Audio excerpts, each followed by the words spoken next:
Hello, this is Cho of the Shiny Colors Discord. Welcome to another episode of the Shiny Review. Today we've got the latest Twilight's Collection banner featuring Rinze as well as Mamimi. Keep in mind that these cards are technically limited. Twilight's Collection seems to be coming around every 2 months or so. Maybe there will be a slight delay if they want to keep doing 5 a year.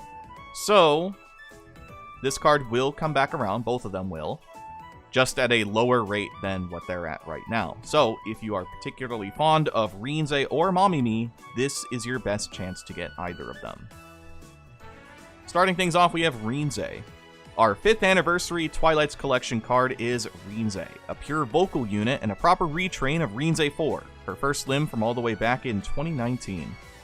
Time sure does fly, doesn't it? She's equipped with a lot of the standard things we've come to expect of Twilight's Collection. 2 single-target appeals, and an AoE appeal when maxed out. Said AoE has another unique scaling type that benefits Hokuda in a big way, which has already seen a lot of positive benefits for teams using her. As always, remember that Twilight cards not having access to Hazuki means that you may be stuck at a relatively low-power Rinze unless you invest heavily in the banner. Thankfully for Rinze, her memory appeal is still huge at 0 stars, and even her 1-star passive is enough to have people run her for consistency's sake. She's not 100% the most splashable Twilight card so far, but she's really darn close. Her roles are Center, Buffer, Attack All, Duet, as well as a Memory Gauge booster, and I highly to very highly recommend pulling for this Rinze. Rinze's 0-star appeal is a vocal 3.5 that raises your vocal by 30% for 3 turns and duets randomly with Hokago. The plus appeal on this, which requires the full Hokago lineup plus the turn count to be 2 or earlier, reduces the judge's interest by 70% for 1 turn. Her 1-star appeal is a vocal 5.0 that raises your vocal by 50% for 3 turns, duets twice randomly with Hokago, and the plus appeal, which requires the full Hokago lineup and the turn count to be 3 or earlier, is the same judge interest 70% down for a single turn. Her 4-star appeal is a vocal 1.3 to 6.5 appeal to all judges that raises its effect equal to the number of icons on the skill history. The lowest this can be is at 0 to 1, and the highest this can be is at 5. This also raises your vocal by 100% for 3 turns.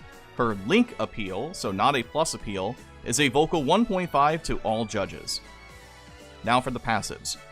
Rinze's 1-star passive is a vocal 50% up and memory gauge 15% up that requires it to be exactly the first turn.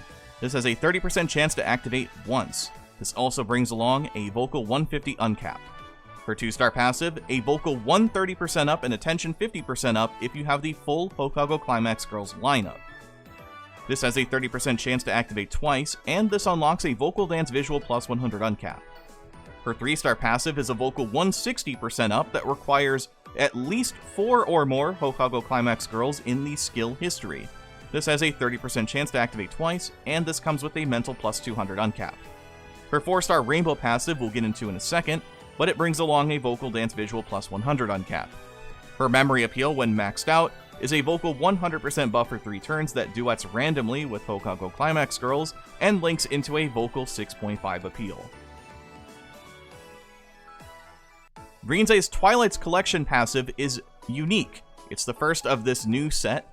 It is a memory gauge gain plus 5% to all members, as well as an appeal strength buff of 3% to all members.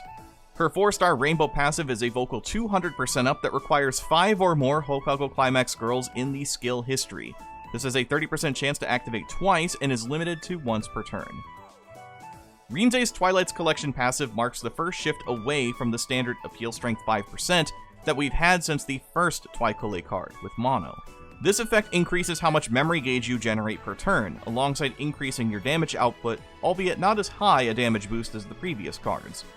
Considering how much of a commodity getting memory charge is on any team, Rinze will either rapidly become the most played card on teams that can afford her, or the last character for any know-how book merging in order to pass along her effect to other cards on strong books. Now, Twilight's Collection has not gotten any less expensive, so it's fair to consider that many may only have this Rinze at 0 or 1 stars. Thankfully, Rinze provides a decent passive even as early as 1 star. This gives you access to your memory charge passive, which is more than enough for most teams to immediately slide her into a spot on the team. Vocal Hokago is a team that has gradually been getting more help over the last 6 months, after going so long without it, that this Rinze is a fantastic pick at virtually any number of copies. Be mindful of your jewels and plan accordingly. Now for support recommendations. Our MVP this time around I think is Morning Glory Jury, but really there's a whole lot of different arguments, and some of that can really depend on which engine you think you prefer.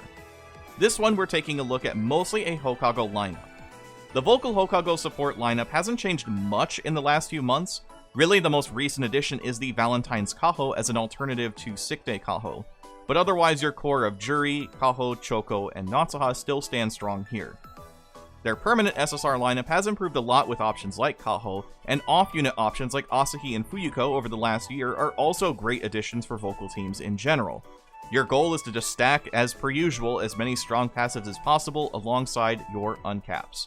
Now, the alternative is to use cards like Twilight Kogane alongside Mermaid Mamimi and Kawaii Hito Sakuya. This goes into a very different philosophy, as Vocal Hokura are at a turning point in regards to what their build looks like. Because of that, there's now two schools of thought when it comes to the lineup. The old school method above attempts to use cards like Vidro Natsuha, Safari Choco, and Morning Glory Juri as the core of the strategy, raising attention in Vocal as much as possible while modifying interest to some degree. The new school method opts for a Vocal Antika core, which sacrifices attention up in favor of more revenge-based passives.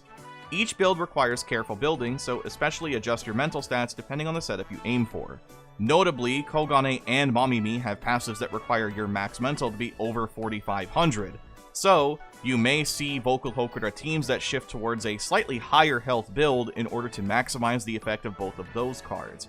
Otherwise, lower health, riskier strategies will probably pop up here and there using the standard Hokago lineup. On to the grades. I feel like this is a bit of a no-brainer, but as a center, Rinze earns a double S. This memory appeal is an insane get for Hokura. We just got a Vocal 3.0 into 3.0 with Juri, and now we have a buff that goes into a 6.5 with Rinze, meaning that her appeal can absolutely do more damage than Juri's when put into practice. She's definitely the go-to center if you do not plan on using Rinze as your Vocal position unit, which means that you haven't gotten Rinze to 4 stars, which is very understandable. So consider this her main role until the coveted 4-star Rinze is achieved. As for the unit grade, B+ to SS, as per usual. Rinze follows all the usual trappings for Twilight's collection. She's a great center without much merit otherwise at 0 star, and becomes one of the most powerful and flexible options Vocal Hokura has gotten in literal years. Being able to dish out copious amounts of damage through her AoE appeal and memory appeal, while also high-rolling duet for her teammates in order to get links rolling. Weigh those jewels carefully. I know I have certainly. Up next in the Twilight support section is Mamimi, marking our second Antika support in the fold. She has some notable differences from Kogane, having less room mastery but better stamina masteries. She also gains access to visual stay mastery, complementing EX skills in the visual room even more. Keep in mind that Mamimi does not truly pop off until 2 stars, so additional copies will feel very necessary to break out into the world of top tier. She's a very, very basic support at 0 stars, and is a real beast at 4 stars. For her support skills, she has Idol's Bond with the standard Twilight's collection level 15 at 80. She has Rest Boost and Stamina support, and she has 5 unique masteries. Unit Mastery SP reaching +10 at level 65, Visual Stay Mastery reaching +5 at level 80, Visual Mastery Visual Limit Up reaching +6 at level 70, Visual Mastery Stamina reaching +6 at level 80, and Room Mastery reaching +5 at level 80.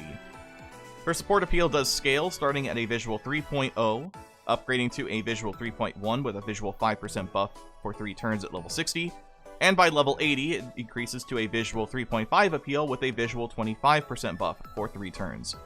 Her TFD idea is appeal, her insight token for grad is visual, and her proficiency and landing point is mental.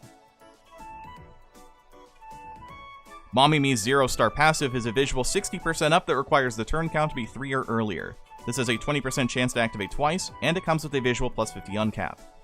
Her 1-star appeal is a visual 3.5 that reduces your own mental by 15%, and comes with a visual +50 uncap. Her 2-star passive is a visual 130% up that requires your maximum mental to be 4,500 or higher, and your current mental to be 74% or lower. This has a 20% chance to activate twice, and again, this comes with a visual plus 50 uncapped. Her 3-star appeal is a visual 4.5 that applies interest block for 1 turn, and duets randomly with Antika. If you're unfamiliar, I suggest checking out the Luca video about interest block. The short and sweet of it is that whoever this Mamimi attacks with this appeal can only do damage for the rest of the turn with the correct attribute that the judge is. So if you use this on the visual judge, the judge will only take damage from visual appeals or attacks that apply interest ignore.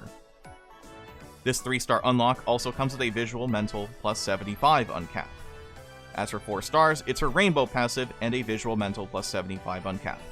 Said rainbow passive is a visual 200% up that requires the full Antika lineup and your current mental to be 74% or lower.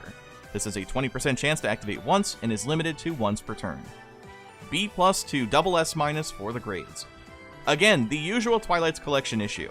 As mentioned earlier, 2-star Mamimi feels the most appropriate for getting what you want out of the card. The notable changes between her and Kogane is that we've added a little extra mental reduction on the 1-star appeal by removing interest ignore, but we've also gained interest block on the 3-star appeal for slightly lower damage as the trade-off. Mamimi also has slightly more mental and visual uncapped than Kogane, which should lead to stronger builds if you can afford those super late duplicate copies. Middling with a single copy, into a cool visual Antika piece for the future. Now, about visual Antika. Hopefully they actually get to be playable for some time in the near future. We'll have to see. And that'll do it for the video today. Thank you so much, as always, for watching.